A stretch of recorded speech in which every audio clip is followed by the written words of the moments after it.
Hey there, my name is Livy Lynn and welcome to my YouTube channel. Today I'm going to be doing a little Q&A video based off of my debut novel, The Coronation. And how this is going to work is it's going to be a Q&A with some not so typical questions. I get asked a lot of questions and I love answering all of your questions, but a lot of them can feel kind of repetitive, and so I thought, okay, what do you guys not know about me yet? And so I thought it would be fun to kind of do just some random fun questions based off of the chapter titles in The Coronation. Chapter 1, Unexpected Encounter. Who's the last person that texted you? Let me check my phone. That would be Bella. Chapter 2, Royal Fangirls. Who's the last person you fangirled over? Well, I'm kind of still geeking out over some of Niall Horan's last songs that he released for his album. Not all of the songs, but some of them. Paperwork and paper cuts. When's the last time you got a paper cut? You know, that's a great question. I don't actually remember. It's been a super long time since I've gotten a paper cut, which is a win, because paper cuts are the worst. Looking for normal. When you were a teenager, did you ever feel like Princess Bridget and wanting to take something that was in your life that was not normal and become more normal? Yeah, I can definitely relate with Princess Bridget. I think some of her teen angstiness that comes out in the book was kind of inspired from when I was a teenager. When I was 15, we made a big move to a different state, and I didn't have a bunch of friends, and I was kind of just stuck at the house for a while, and I didn't have my license yet, so I was still like on my learner's permit, and I just really kind of felt trapped. Like there was so much that I couldn't do, and I really just wanted to have a normal life, and I didn't love the fact that that wasn't where God had me for that season. And so I can definitely relate with Bridget in the fact that in that season in my life, I definitely wanted to be more like the world than like a set-apart princess. Awkward interview. What was your most awkward interview? So I've done a lot of interviews for Crown Beauty magazine, and thankfully none of them have been really that awkward. I think my most awkward one was probably 10th Avenue North, because it wasn't pre-planned. We were just at K-Love and I saw them and I wanted to talk to them, and so I had to actually have the guts to like go up and introduce myself and everything, and it was not awkward on their part at all. Like they're the most friendly people ever, but just for me to be like, okay, I have to go over there and introduce myself, I took a lot of guts. And so I was proud of myself afterwards, and it was totally worth it. But when you're a little bit more of an introvert, sometimes it's harder to just walk up to somebody and introduce yourself, especially when you're kind of fangirling a little bit. Palace pop stars. Who's your favorite pop star? Oh goodness, I mean, when I was younger, I loved Hannah Montana. Who didn't love Hannah Montana? But I think probably as far as the longevity of a career and their music enduring over the years, it's probably Taylor Swift. I'm not a huge fan of her current music right now, but I really, really love her older albums, so she's probably my favorite pop star. Or Aurora Jasper. Can I say Aurora from Regal Hearts? Sure, why not? Chapter 8, An Old Friend. Do you have any friends in your life that you've been friends with ever since you were a little kid? Well, when I was super young, I went to public school for the first through 3rd grade. I was going to say the first 3 years. And so I'm not obviously in connection with those friends anymore. In middle school and high school, I was homeschooled, and I had lots of amazing friends there who also I'm really not in connection with nowadays either. Come to think of it, I really am not connected with any of my old childhood friends. It's amazing how when you get older, people that you think you're just going to naturally be friends with the rest of your life, it doesn't always pan out that way. But it's so fun living in this social media world where we can still stay caught up with people on Facebook. Chapter 9, Don't Mess with Bridget. What's something that you should never do to Princess Bridget? Steal her chocolate. If you want the cat claws to come out, stealing chocolate from her would not be good. Stealing chocolate or messing with her family. She's very, very defensive and protective of her family. Don't do that. Sparkly prison cell. If you were to go to jail, what would you go to jail for? What? How did I even think of that? Goodness gracious. It would probably be for something really gutsy and rebellious, like forgetting to return my library books. Chapter 11, The Royal Library. My favorite chapter. Well, I don't know if I'm allowed to pick favorites, but it's at least my favorite room in the castle. What is your favorite book on your shelf right now? Pride and Prejudice, the unforgettable classic. Chapter 13, The Final Threat. Who is the baddest bad guy you've ever created? Well, I've created a couple villains who are pretty intense, but I think I have to say the worst so far is King Raymond in Regal Hearts. The Coronation Eve. If you could host a ball in any castle in the world, which castle would you choose? Love that question. I don't know, I'm kind of obsessed with a couple castles in Germany right now. I think I'm gonna say brace yourself because I'm about to completely butcher this name, but maybe not. I was gonna say Neuschwanstein Castle, and I probably just totally butchered it, and Germany, but I don't know, it's actually kind of small. So I might actually prefer just like a chateau. Oh, no, I know the perfect place. Okay, so story time. So my grandmother's maiden name is Landerville. So her family is French, and so that means that it should be pronounced more like Landreville.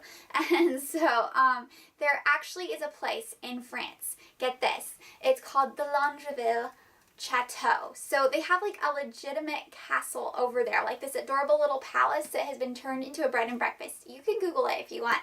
Did I just say bread and breakfast? Well, of course you want bread for breakfast, but a bed and breakfast, you should Google it, check it out, because you never know, like that could have actually been in our family at some point.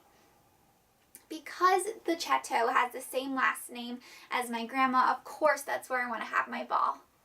Chapter 15, Fairy Tale Unfolding. What was the most fairy tale moment in your life so far?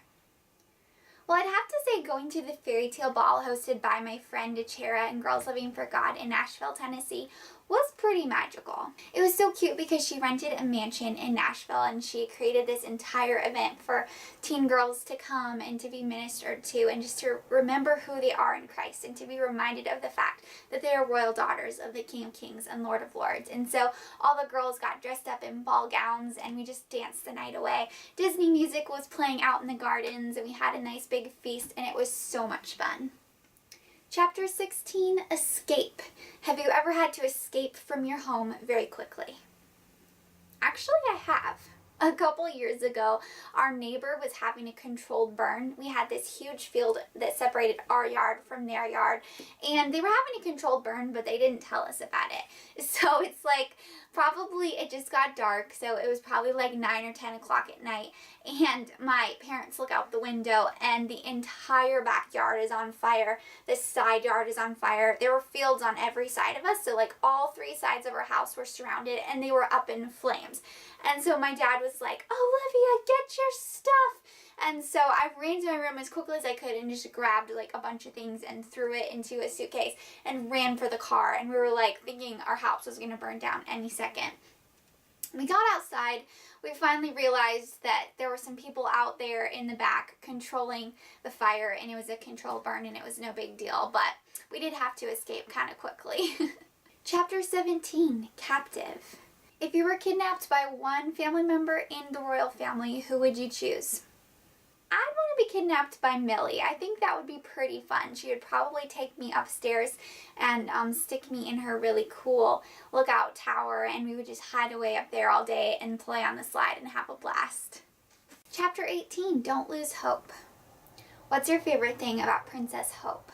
Wow, there are a lot of things that I love and admire about Hope.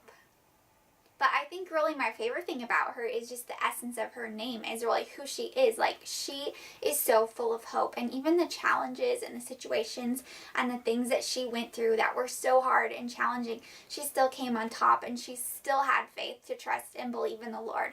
And I mean, I could only hope that if I were to face situations and challenges like her, that I could come out of those fire as pure as gold as she does. Chapter 20, The Ancient Sword. Have you ever tried sword fighting before? No, but I really want to. I think it would be super fun to try fencing, especially because lately I've been writing a lot of fencing into my stories, and I think it would be fun to try sword fighting just because it'd be amazing. And plus, like, they're swords. How cool can you get? Sword fighting would be awesome. Chapter 21, Too Close. Have you ever had a close encounter with something that you didn't want to have a close encounter with? Probably getting in a car accident. Well, I guess that wasn't a close encounter. Like, that actually was an encounter. But, I mean, bumping into someone's bumping into their fender, getting in a fender bender is too close for me. Like, no, you need to be separated. We don't need to get in a car accident. True hero. Who is your hero in life? That's good. I look up to so many different people, so many heroes of the faith, so many incredible people, but I would have to say, I'm just going to go with my top 3, like, power women. I'm going to say Lisa Bevere, Heidi Baker, and Katie Davis. Chapter 23, not on the menu. What do you hope is going to be on the menu for dinner tonight? I love tacos. I could totally be in a taco mood. Part 2 of that question, what do you hope is never on the menu? Probably squid, or like baby octopus. I don't think I want either of those on the menu. Chapter 24, rebuilding. Have you ever built anything super, super epic with Legos? Of course I have. What kind of a question is that? Chapter 25, the view. Show us the view out of your bedroom window. You're going to have to excuse the uncleaned window. I've been killing bugs all winter and there's like bug guts smushed up on the window. But this is the view out my window. You can kind of see the lake down there. 26, letting go. What's something that you've had to let go of in your own life? I think one of the biggest, hardest things for me to let go of is not being worried about what other people think about me. I've always kind of had a problem with being a people pleaser and wanting everybody to love me and wanting everybody to be friends and not have any conflict or anything like that. And so really just when I'm stepping into my own and being who God has called me to be, I have to not be concerned about other people in the fact that they may or may not approve of what I'm doing. And that's totally okay. So I'd say that's the biggest thing, letting go of fear of man. 27, Alaskan adventure. Have you ever been to Alaska? No, I haven't, but I live in Michigan, so it's really cold here, and I can kind of imagine a little bit of what it might be like. Chapter 28, wisdom. What's a tidbit of wisdom that you can share with us? Well, the first thing that comes to mind that I just listened to from Lisa Bevere was an amazing quote. She said, would you rather be popular or influential? Because those are 2 totally different things. Chapter 29, the choice. What is the next choice that you're going to have to make today? I'm going to have to decide what to have for a snack. Clear sky, clear heart.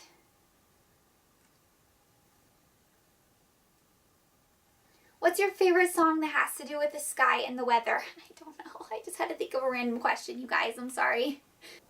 Oh, I don't know. There are so many weather songs. What's like a... Definitely not Let It Snow. No, not Let It Snow. We're done with snow. Oh goodness, I don't know. All I can think of is rain songs from Barney. Chapter 31, Happily Ever After. What are you most excited about in the Happily Ever After for the Tales of Tarsareella trilogy?